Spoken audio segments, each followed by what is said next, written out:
Emoni Bates was supposed to be the chosen one. Ever since 8th grade, he was listed as the #1 player not just in his state, but in the entire country. That's a pretty big achievement because in high school sports, especially basketball, you don't normally see the same player retain the #1 spot for longer than a year or two, and the fact he did it for 4 straight years just goes to show you and prove he was head and shoulders above everyone else in his class. And if that wasn't good enough for you, he was also the Gatorade Player of the Year his freshman season, sophomore season, and junior season. In his freshman and junior season, he was the Michigan Player of the Year, but in his sophomore season, he was the National Player of the Year, and he was the first sophomore to ever win the award. Maybe that doesn't impress you. Well, how about this? Heading into his 10th grade season in 2019, he was on the cover of Sports Illustrated. He made it on the cover of Sports Illustrated, and technically, he wasn't even a sophomore yet.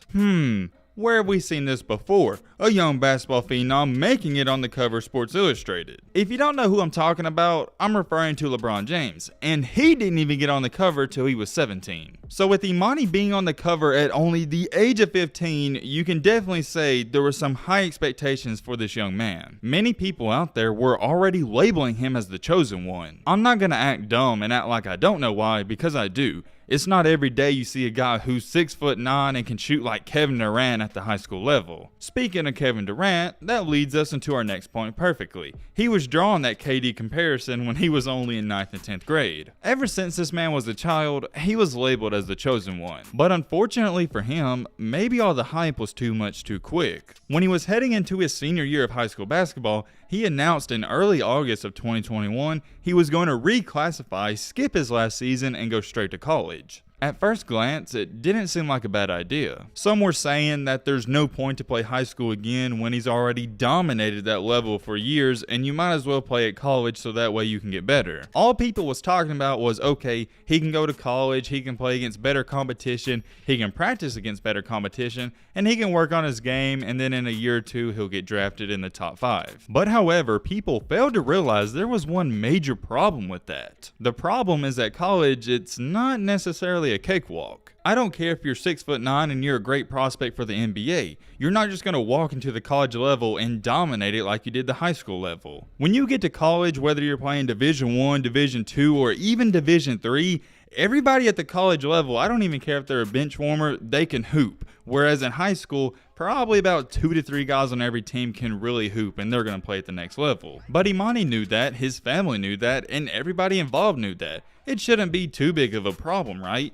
Emoni's 6'9", 200 pounds, and he can shoot lights out. How do I say this nicely? To say he has struggled at the college level would be an understatement. Emoni's play at the college level has been borderline atrocious, and he is almost unplayable at times. He's been benched multiple times during the season, and whenever they're in a close game, he has to be pulled out of the game for some terrible shots he takes. He has looked flat out terrible at times, and you can make an argument and say he is one of the worst players on the court sometimes. He's been a liability not just on the offensive side of the ball, but sometimes the defensive side of the ball, and that's why they had to take him out of the game, because he's unplayable. And now, as to when I'm speaking and making this video, he's currently not even with the team, and almost nobody knows what's going on. A lot has happened in a short amount of time, most of that being bad things, and also a lot of people are asking a lot of questions. But however, it leaves us with the main question today. What really happened to Emoni Bates? What's good, y'all? Hope you're having a blessed day. Just real quick, if you want to see more basketball videos, all I'm asking is hit that like button and subscribe, because it lets me know you want to see them. If not, I'll just go away at basketball videos and we'll make football videos. So drop a like, do all nice stuff, and now without further ado, let's get into the video. Whoa, hold on. You know, to every story there's a backstory, and to get into this one, we gotta throw it all the way back to where things started. I'm not gonna bore you and talk about every single detail, let's just go over the high points. As a freshman playing varsity basketball, he was beyond fantastic. He finished the season averaging 28.5 points per game and 10 rebounds. That is hard to imagine. A freshman averaging 28 points and 10 rebounds, that just goes to show you why he was so highly regarded, and in that freshman season, somebody even compared him and said he was the next best high school prospect since LeBron James. That'll come into play later in our story, so just keep that in the back of your mind and pay attention. I'm not going to spend too much time hyping up his high school career, I'm just going to go over these numbers because they are interesting. His sophomore year, in which he won National Player of the Year, which is ridiculous, he averaged averaged a whopping 32.3 points per game, 9 rebounds, and 3 assists. Those are video game numbers, and that's all I know to say. His junior season, his points did take a decrease, but that's because he played for a prep academy and there was other great players playing alongside of him. He wound up averaging 23 points, 5.5 rebounds, and 2 steals. I mean, those are still great and respectable numbers. At that point in time too, it's key to note, it didn't matter what he averaged, he was already solidified as the best player in his class. We all know what happened with his recruitment process. He originally committed to Michigan State, and I believe he was but he was committed there for at least a year. He wound up decommitting, reclassifying, and going to Memphis. When everybody heard he was going to Memphis, it was, oh man, this is the best thing ever, and it's going to take his career to another level. He's going to be playing alongside other 4- and 5-star recruits, and his head coach is Penny Hardaway. It's a player's dream, right? And well, let's just say that dream has quickly, and I mean quickly, turned into a living nightmare. At the beginning of the season, it was sweet, and things couldn't have got too much better. Memphis started out 5-0, they was a top 10 team in the country, and Emoni was looking okay. In his first 3 games, he had 17 points, 15 points, and 16 points, and that's good. They didn't play great competition, but nobody was thinking too much of it. It was just, oh man, this Emoni guy, he's living up to the hype. Right after that 3rd game against St. Louis, this is where his college career started to take a wrong turn. Against Western Kentucky and Virginia Tech, in back-to-back games, he finished the game going 2 for 10. Look, I shouldn't have to sit up here and tell you they're bad. If you're a basketball player, you know that's not a good night. The only thing I'm gonna say about those 2 games is it kind of raised some eyebrows, and it was like, what's going on with Emoni? Nobody thought too much of it at the time because they won both of those games. And if your team wins, you're not going to get criticized too much, even if you don't play good. It's the same thing with quarterbacks in college football. If your quarterback does terrible and you win the game, you're not going to be too mad at him. But if it's a close game and you lose and he throws the game costly interception, oh yeah, you're going to be like, dude, you sold the game. So the best way to describe it is that Emoni got a free pass in those games. Yes, he played poorly, but the team won, so it is what it is. After the 5-game winning streak, Memphis then went on a 4-game losing streak against teams that weren't really that good. In these games, Emoni went 5 for 11, 5 for 11, 1 for 10, and 3 for 7. In the game where he went 1 for 10 against Ole Miss, they only lost for 4 points. If he would have played at least mediocre, they would have won that ball game. Let's get a move on. It was the next game that really was at least eye-opening to me, and that was against Alabama, which they won 92-78, and the team played out of their mind. In the game against Alabama, who was ranked 6th at the time,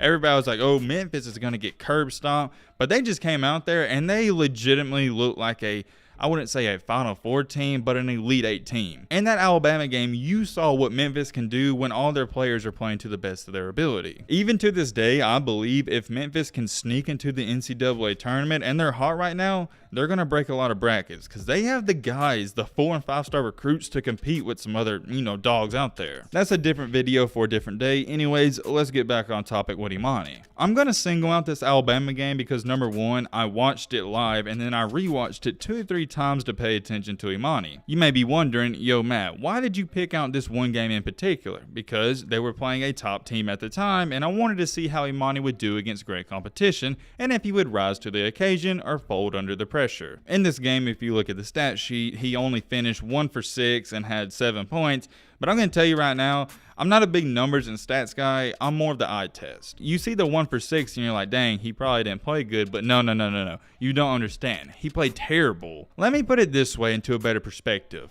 Emoni Bates looked like one of the worst players on the court, and it wasn't even a doubt in my mind. It was beyond awful. I couldn't believe what I was watching, and it almost looks like, have you seen the movie Space Jam where the guys in that movie, they lose their basketball ability? That's how it looked for Emoni. If you look at the stat sheet, he only played 15 minutes. And the reason for that is because they had to pull him out of the game because he was doing some of the stupidest things I ever saw. And I know some of you are going to run to the comments and say, oh Matt, Emoni Bates is 18, you got to chill out. And I'm not going to chill out. Here's why. Because guess what? When LeBron was 18 years old, he was dominating the NBA. There's no excuse for Emoni, who was at the time in high school being compared to LeBron James, like I told you earlier. I don't have a problem with someone labeling Emoni as the chosen one or the next Kobe Bryant, Michael Jordan, or LeBron James, but what comes with that is high expectations. And when you don't live up to those expectations, you're going to get criticized. So no, I don't want to hear any excuses about, oh, Matt, you're being hard on him. Emoni Bates, he's young. I don't want to hear that. Shut up. Basketball is basketball. It's not like when you go to the next level, the hoop raises to 12 foot. It's still on 10 foot. Nothing changes. You're just playing against older and better guys. And here's the thing. I'm not criticizing Emoni for not dropping 30 points. I want you to understand where I'm coming from. I'm criticizing him because he just looks like a flat out bad basketball player at times. Just from the times I've watched him, his IQ is insanely low and he'll do something where it leaves you scratching your head and you're like, dude, what in the heck are you thinking? I want you to really understand me, and I'm going to emphasize this. It was so bad that Penny Hardaway had no choice but to sit Emoni Bates throughout the entire second half of that Alabama game. And what makes it even worse is he sat him for like 10 minutes straight. He put him back in the game. Memphis is up by 10 or 15 points. There's 30 seconds left in the shot clock, and Emoni Bates goes out there and takes a step back three or fadeaway. Like, dude, what is going through your mind? I don't have a problem with him shooting a step back fadeaway, but when you're up by 15 points and there's 6 minutes left and it's 30 seconds in the shot clock, there's no point of doing that. And you also got to take into account, it wasn't a heat check. If you want to do a heat check every now and then, that's okay. But dude, you were like 1 for 5 before the shot. And that is just one instant, and I'm just referring to the Alabama game.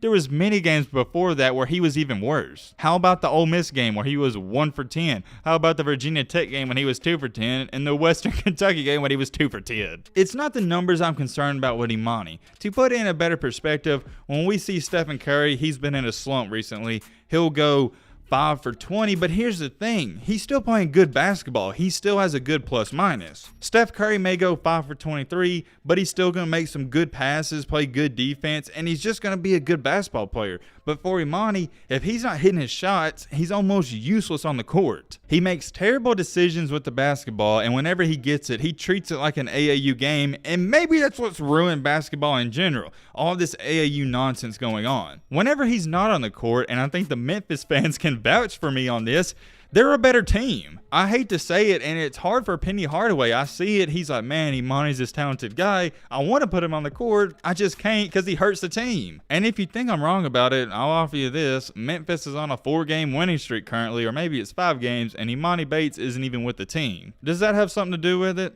I don't know. I'll let you do what you want with that information. I don't want to sit up here and dissect every game, but in his last recent 3 games, let's just take a look at that, and it paints a picture perfectly. In his last 3 games from the field, he is 9 for 26. From 3-point line, he is 2 for 12. And from the free throw line, he is 1 for 9. I'm going to read that off again. He's 9 for 26 from the field. He's 2 for 12 on threes. And he's 1 for 9. Let me repeat that. 1 for 9 on free throws. Or my bad. The free throw attempts aren't in the last 3 games, but it's in the last 5 games. Still, he's 1 for 9. For a player to be a lights out shooter and the next Kevin Durant, I'm going to tell you something.